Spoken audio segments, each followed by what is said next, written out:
Michael Jaafar, let me ask you this. We've got the jury asking for if they can infer from the evidence that didn't come in, the state not calling Ethan, but also they didn't call James Crumbly. And the jury said they wanted to know about how he was able to get the gun. But can we talk about just specifically not being able to let Ethan testify?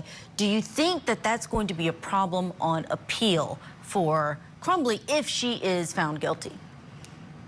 I don't know if that's going to be a problem on appeal. What I do think is going to be a big problem on appeal if she gets convicted was the fact that the judge did not allow her attorney, with the motion she made today,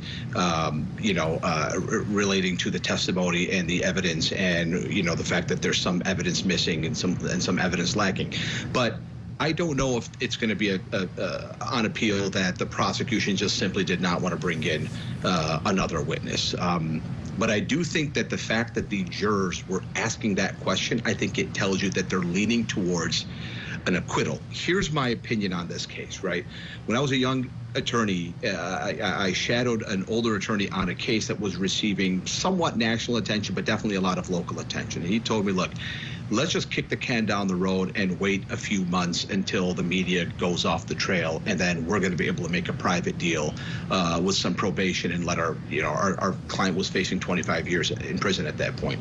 What do you know, 11 months later, we were able to do a plea where there was just some probation, right? And it taught me something as a young attorney, which is when you have national media attention, the prosecutor's hands are tied because these are people that are eventually might be running for office. They're public servants. They have a difficult job to do.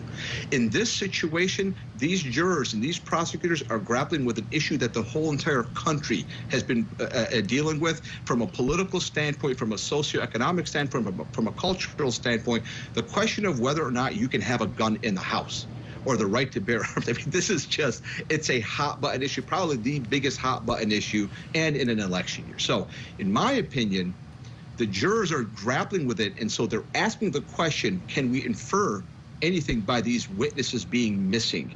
In my opinion, if I was in that room, there's a lot of people in there that want to acquit and a lot of people who want to convince, at least one person who has a strong opinion that it's okay to have a gun, and at least one person in that jury that has a strong opinion that you should not have a gun. And when you overlay that with a kid in the house who took the gun and shot people at a school, I think this is probably the most complicated jury deliberation in the last 10 years for any juror. And I think when you see these questions, these jurors, these poor souls, are grappling with this issue, and at least one person in there is saying no and one person saying yes. It's a complicated question. We don't envy these jurors that have to be inside of that room trying to figure this out. It seems like they're being very careful, very thoughtful.